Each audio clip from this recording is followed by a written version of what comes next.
Happy holidays! Hi guys, welcome back. Today's video is going to be about the revenue cycle in the physician's office, which is part 1. Don't mind my reindeer ears, or mind my reindeer ears because they're so cute. I'm in the holiday spirit, so I hope you are too. We're in December, almost the end of the year. I don't know where the time went, but it's the holiday season, so get into the spirit. In today's video, we are going to be dealing with part 1 of the revenue cycle, which is going to have 2 sections that we're going to cover today. The first section is going to be the appointment and pre-registration section, and then the second section is going to be registration. So we're going to jump right into it.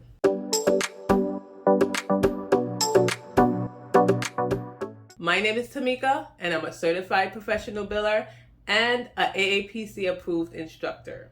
Just a little disclaimer is the steps that are going to be mentioned in this video and in the future videos that I make for the revenue cycle is all going to be different sometimes. This is just the basic foundation and how I have done it throughout my career in medical billing or in working in a physician's office.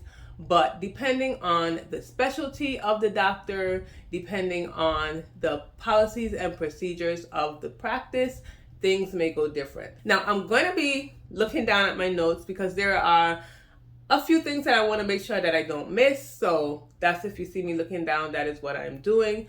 But we're going to start off with the first step, which is appointment scheduling and pre-registration, which is in one step.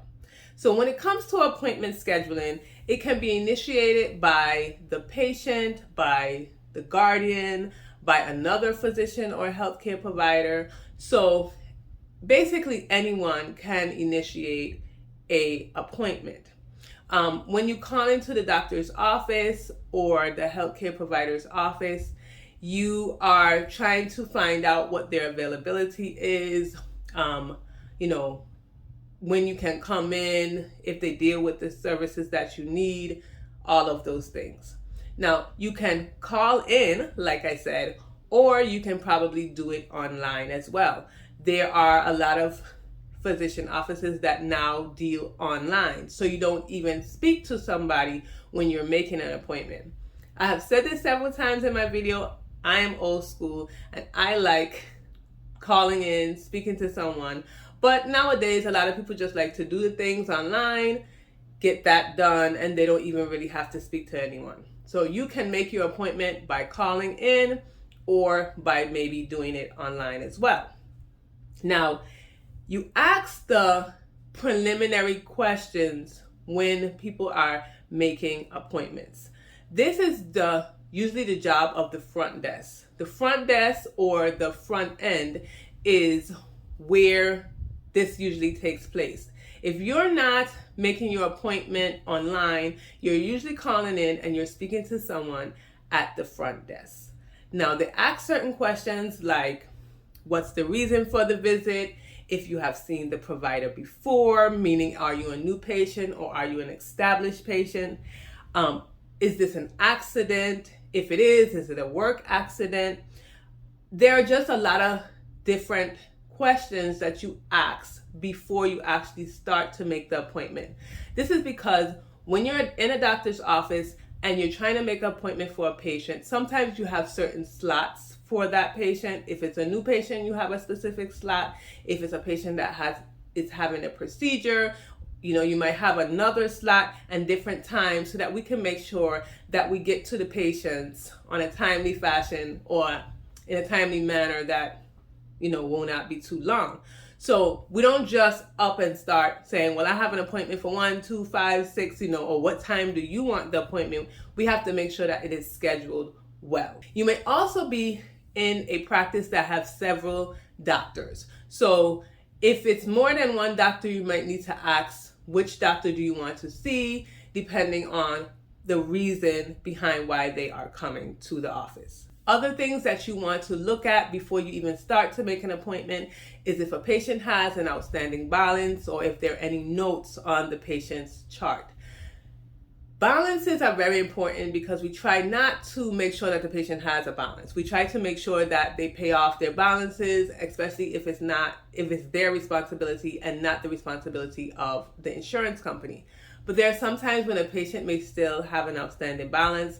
They might have gone to credit bureau, and so they can't make an appointment. So you don't want to start off and do all of that and then realize that they can't make an appointment. So you want to do this in that appointment scheduling preliminary questions part. You want to make sure you ask all of these things. If there's a balance, let them know that. If there are any notes, there might be some notes on there that might say the doctor doesn't want to see this patient, or the doctor can't see this patient. Whatever the situation is, there can be notes on the patient's chart, so you want to read that as well before you actually physically start making that appointment for the patient. Then after you determine whether or not you're going to make an appointment, we fall into the pre-registration section. This again is a combination or in combination with the appointment scheduling section. But in this section, you will collect all the key information that you need. That's like the patient's name, their full name, their address, their date of birth, maybe 2 telephone numbers, and the insurance information. Collecting this information allows you to track their appointments and if they are no-shows. Now you can charge for no-shows if the patient doesn't show up or if they don't cancel their appointment before the time. There are some doctor's offices that charge no-shows, a no-show fee. And if you don't have the information as like their name, their address, their telephone numbers, there's no way for you to charge this fee if you don't have that, especially if they are a new patient. Then also you need to get the insurance information. Now I require that they get the insurance information because you want to check and make sure that they're eligible at the time of the date of service, and you want to verify their benefits. Depending on what doctor you work for and the specialty, you want to verify that it's covered or not, how much their copay or coinsurance is, if they're gonna owe a deductible or not. You want to make sure all of that is done before they actually go in to see the provider. So you want to make sure and check that during this pre-registration portion. You get all of that information, so when they come in to actually register, you have that information for them, so they're not out there and don't know what they have to pay. This pre-registration portion also allows you to confirm the patient's appointment.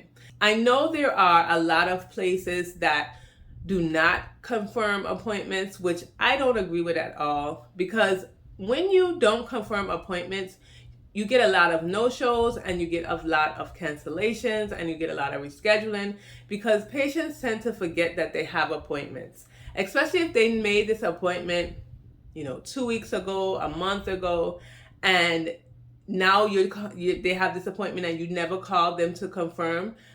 They will forget this appointment. They're forgetting their appointment and you're losing out on money because you didn't remind them. So it doesn't take anything to call the patient to confirm their appointment. Now I know I'm going to have some people saying that you don't have to call and you can use that automated system, because they do have a system where for appointments you might get a text, you might get an automated phone call. So there are other ways to do it, and you can definitely do it that way. Again, I'm old school. I like to call my patients and confirm them. Now, depending on how large your practice is, you might not be able to do that. You might not be able to call 100 people for the next day and confirm their appointment if you have a really large practice. So you may have to use the online systems where they call the patient automatically. You send them an email, send them a text, do all of that. So whatever way you need to confirm your patients, please confirm your patients. Then we get into the second step, which is registration. In the registration step, that's usually done on the day that the patient comes to the visit. This is your opportunity to collect all the other information that you need, have them sign paperwork. If they do it online, they might have signed this paperwork already and you're just maybe reviewing it with them. They might have questions that they want to ask you. This is the time to do all of that. If you need to collect any copays or coinsurances or deductibles, or if it's a self-pay patient, you want to do this at the time of registration. Now, I know it's hard sometimes to figure out what a patient owes, so it's not always easy to say, well, you're going to owe this amount. But if you have an idea, you make sure that you collect that amount. You definitely collect old balances at registration time. You want to make sure that they don't continue to pile up, having old balances and outstanding balances, but they keep seeing the provider. This is also where you make sure that you complete the chart before it goes on to the nurse, to the LPN, to the CNA, to whoever. You want to make sure that this is the part that you complete the chart.